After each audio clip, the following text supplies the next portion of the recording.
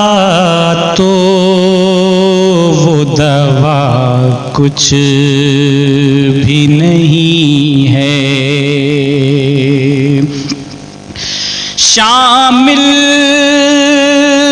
نہ ہو نور اس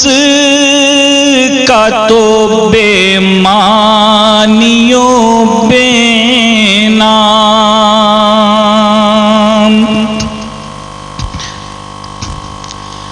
شامل نہ ہو نور اس کا تو بے معنی و بے نام،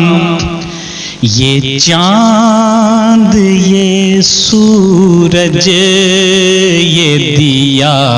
کچھ بھی نہیں ہے، یہ چاند یہ سورج یہ دیا کچھ بھی نہیں ہے، اس قادر مطلق کے سوا کچھ بھی نہیں ہے،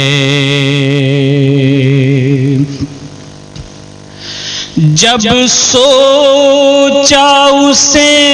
شعلہ ہوئی فکر کی پرواز،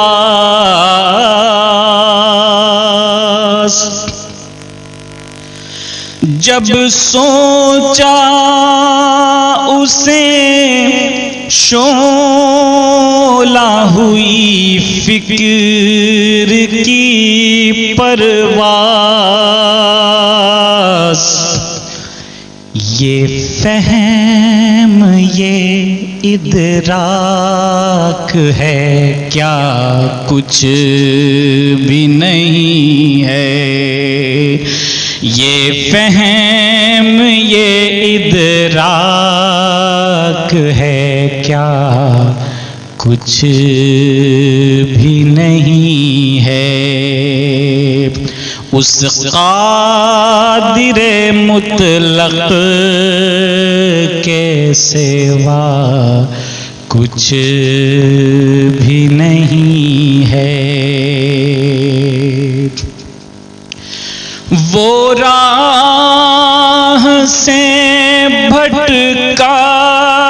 نہ کبھی جس نے یہ جانا،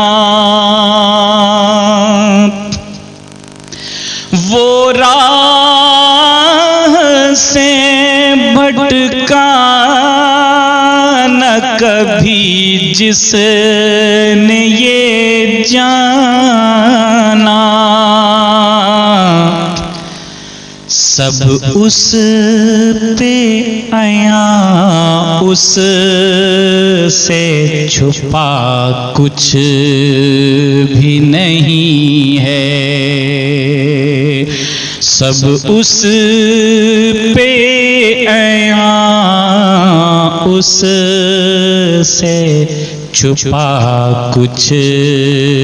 بھی نہیں ہے۔ حمد اس کی، ثنا اس کی بیان کیجئے اختر،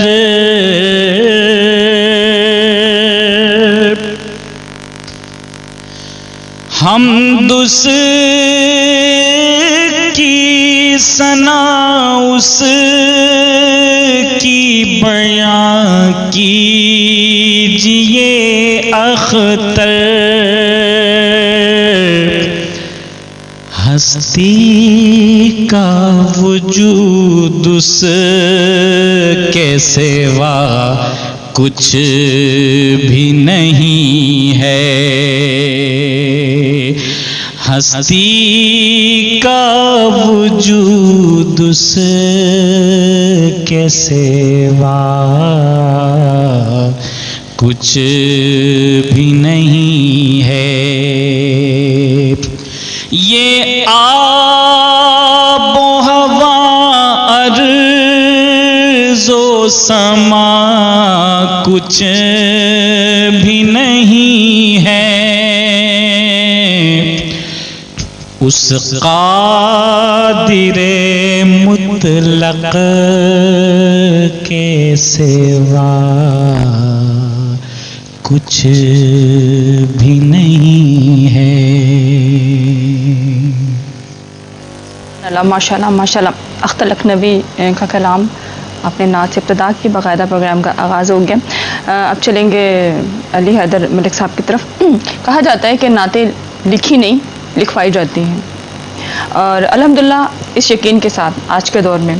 اگر نعت کا مطالعہ کریں تو آپ نعت کو کس جگہ پر دیکھتے ہیں، 21ویں صدی اور 20ویں صدی، کیونکہ ترقی یافتہ دور، انسانی شعور اور سائنسی علوم کی ترقی جہاں آپ دیکھتے ہیں، تو وہاں آپ نعت کو کس جگہ پر دیکھتے ہیں؟ دیکھیں بی بی، سب سے پہلی بات تو یہ ہے کہ نعت اپنے موضوع کے اعتبار سے نعت ہوتی ہے جی، اور اس کا آغاز جو ہے حضور اکرم صلی اللہ علیہ وسلم کی حیات طیبہ میں ہی ہو گیا تھا۔ اچھا، یہ بہت اہم بات ہے۔ اہم بات اس لحاظ سے ہے کہ اگر ایسا نہ ہوتا، بعد میں نعتیں کہی جاتی، تو گمان اغلب یہ ہے کہ اس کو بدعت قرار دے دیا جاتا، لیکن چونکہ حضور کی زندگی ہی میں اس کا آغاز ہو گیا اور نعتیں پیش کی گئیں، آپ نے پسند بھی فرمائی، تو یہ سلسلہ وہاں سے چلا، عربی، پھر فارسی، پھر اردو میں۔ اردو میں بھی ابتدائی سے نعتیں کہی گئی ہیں اور اچھی نعتیں کہی گئی ہیں، لیکن پاکستان بننے کے بعد خاص طور پر 1980 کی دہائی میں نعتوں کا چلن زیادہ ہو گیا، یعنی نعتیہ مجموعے چھپنے لگے اور رجحان بڑھتا گیا، ہاں، مشاعرے ہونے لگے اور نعت پر تحقیق کا اور تنقید کا کام بھی شروع ہو گیا۔ تو اس طرح سے اسے ترقی ہوئی ہے۔ پہلے جو نعتیں کہی جاتی تھیں وہ دیوان مرتب کرتے وقت شاعر جو ہے ابتدا میں ایک حمد، ایک نعت یا اس کے بعد منقبت وغیرہ اس میں شامل کرتا تھا، مجموعے باقاعدہ نعتیہ شاعر نہیں ہوتے تھے، یہ ایک تاریخی حقیقت ہے۔ لیکن اب جو ہے نعتیہ مجموعے کثرت سے شائع ہو رہے ہیں، اور بعض شعراء ایسے ہیں جو صرف نعتیں کہتے ہیں، ان کا اختصاص یہ ہے کہ وہ نعت گو شاعر ہیں، اور اسی طرح سے بعض لوگ نعت خواں کہے جانے لگے، جی ہے نا۔ پہلے یہ اصطلاحیں استعمال نہیں ہوتی تھی، اس کا رجحان نہیں تھا، ہاں، اس کا رجحان نہیں تھا، کبھی کبھی کوئی نعت پڑھ دی، کبھی نعت کہہ دی، تبرک کے طور پر ایک نعت اور ایک رجحان یہ بن گیا۔ تو اس سے ظاہر ہے کہ نعت کو خاصی ترقی ہوئی پچھلے یعنی 2-3 دہائیوں میں سمجھیں کہ نعت کو خاصی ترقی ہوئی ہے، اور یہ روش اب عام ہوتی جا رہی ہے اور ترقی کی طرف جا رہی ہے، اور اس میں ظاہر حضور سے متعلق باتیں ہوتی ہیں نعت میں، یہ تو ہے۔ اب اس کو یہ نہیں سمجھنا چاہیے کہ چونکہ ایک ہستی سے متعلق یہ صنف ہے تو یہ محدود ہے، ایسا نہیں ہے۔ بے شک اس کی وجہ یہ ہے کہ دیکھیے حمد جو ہے وہ بھی مخصوص موضوع کے تحت، لیکن یہ دونوں موضوعات بہت بڑے ہیں، بلکہ سب سے بڑے ہیں، سب سے بڑے ہیں بلا شبہ، یعنی خالق کائنات کا ذکر اور اس کے محبوب کا تخلیق ذکر، کائنات کا ذکر، بالکل، یعنی اس سے بڑا اور موضوع کیا ہو سکتا ہے؟ سارے موضوعات زندگی کے اور علوم کے اسی کے تحت آتے ہیں، یا تو خالق کائنات سے متعلق یا وجہ تخلیق کائنات سے متعلق۔ سبحان اللہ سبحان اللہ۔ تو یہ بڑی اصناف ہیں، ان کو معمولی نہیں، اس میں دنیا کی ہر بات پھر سما جاتی ہے، یعنی کون سا علم ہے زندگی کا، کون سا پہلو ہے جو اس میں نہیں آتا، اس لحاظ سے ان کو بڑی اصناف سمجھنا چاہیے، اور اسی لیے اب اس پر تحقیق کا اور تنقید کا بہت کام ہو رہا ہے، اور بہت اچھا کام ہوا ہے، جو اس سے پہلے یعنی 40-50 سال پہلے بھی اس طرح کا کام نہیں ہوا تھا۔ سبحان اللہ، بڑا آپ نے تفصیل سے اس کا جواب دیا۔